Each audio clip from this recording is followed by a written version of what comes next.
shit's in the safe. Got me a spot out the way. Nigga just tryna be safe. Let's get to sports talk. Yeah, you know, I made sure I went and paid my respects to the guys and the ladies and the children and everybody else that's in the black hole when I went through there. And I may have taken a picture with Violator and Gorilla as well. So in talking to a lot of the people there, a handful say that they're moving to Las Vegas. They're going to get their season tickets. I asked one person if they were really into it and if they were really going to go through with it. He pulled up a receipt on his cell phone and showed me his PSL fee and said, yeah, you think I'm committed? So there's a handful that are going to continue to root for the Raiders, go and try and recreate that type of scenario in Las Vegas in one of the end zones. But again, it's going to be hard to replicate exactly what that game day experience is like, not only in the stadium for the people in the black hole, but for the tailgate experience outside as well. Well, much was made in that stadium at the last game of people throwing things on the field, police having to guard the field. What was your reaction to the way it all came to a close at the Coliseum? You know, I guess if you'd ask me one word, I would say painful. And yet it was so fitting as well because we all know, and there's no running or hiding from. Man, those fans are dedicated. That's one thing that's gonna hurt them because Oakland been there forever, been playing at that stadium for so long. The black hole is a tradition for everyone that's a Raider fan out there in Oakland, California. Now that they move to Las Vegas, some of them gonna go and still support them in their new home. It's hurt. Like that's the last game there, and it's sad to see the team go. That's how everyone gonna feel because they thought they still had a team in one place. That's how some teams is when they teams move. It's like St. Louis move back to Los Angeles. The Rams fans from St. Louis was hurt.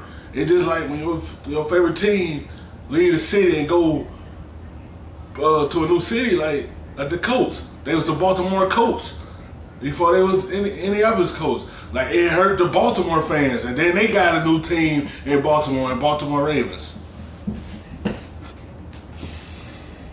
It's this second era of Oakland Raiders football since they returned from Los Angeles in 1995 has been full of valleys, a few highs. They did go to the Super Bowl. But mostly a lot of heartache, a lot of heartbreak. And this game was kind of a microcosm of that because the Raiders were dominating the Jaguars. They had the game in hand. And then, oh no, the referees blew a call. And the NFL will admit that, and they have admitted that. So the refs did blow a call. They cost the Raiders. The Raiders shut it down in the second half. They couldn't get anything going offensively. They give up 2 touchdowns in the last 5 minutes. The crowd is stunned. And perhaps most fittingly of all, the last play of the game, a Hail Mary, hits a Raider in the helmet, wide open, unimpeded, and the season at Oakland is done just like that. So at that point, things are flying on the...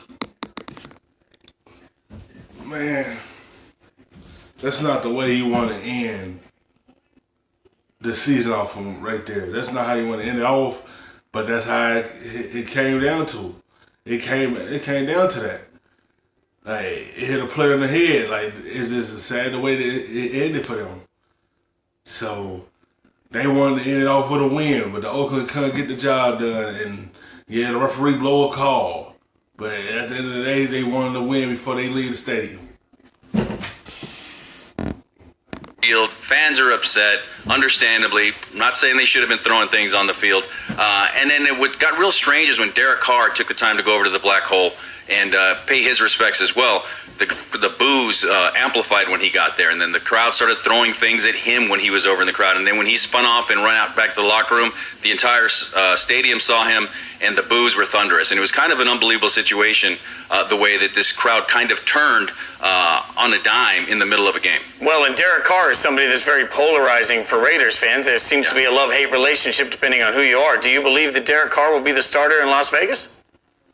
I think these next 2 games are going to tell the story. I also believe that, in a weird, strange scenario, like we're talking with the Browns earlier, the Raiders are still technically alive, and it's not an unfeasible possibility for them to do this. The least likely, though, is for them to win these 2 games at the Chargers and at the Broncos. And if they do that, and if they finish on a strong note, then yeah, I think you do roll the dice with Derek Carr in Las Vegas. And I didn't mean to do that, roll the dice in Las Vegas, but that's kind of where we're at right now. But you also have to wonder if John Gruden wants to see what Deshaun Kaiser can do in this offense in a live game too. The danger there, It's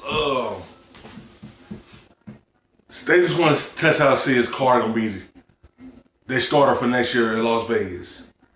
If you do decide to move on and draft a rookie, you gotta hope he come in and have an impact, or you just gonna have to have a setback again and have to develop that quarterback into being your next franchise quarterback. It's like you starting over. It's a difficult thing because you gotta get that player caught up. The rookie, you had to go to your rookie woes before you get to the good. So if you start over from Carr, and then you gonna have to, it's like a rebuild mode. That means your team gonna be years away from making the playoff and competing. You know, once you start over again. Deshaun Kaiser, they might want to see what they have him, see can he be the starter for next year in Las Vegas. They gonna see how all this is gonna play out the last two games against Chargers and the Broncos.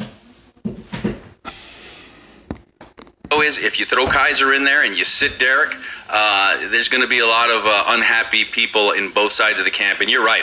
I've been covering this team since 2005, and I don't think I've seen a more polarizing figure in Raider history than Derek Carr is right now. And that's including the likes of Jamarcus Russell and Rolando McClain and even Carson Palmer, because, as you said, people either love Derek or it's the other thing with him right now. And none of it is fair, but that's what happens with quarterbacks in the NFL.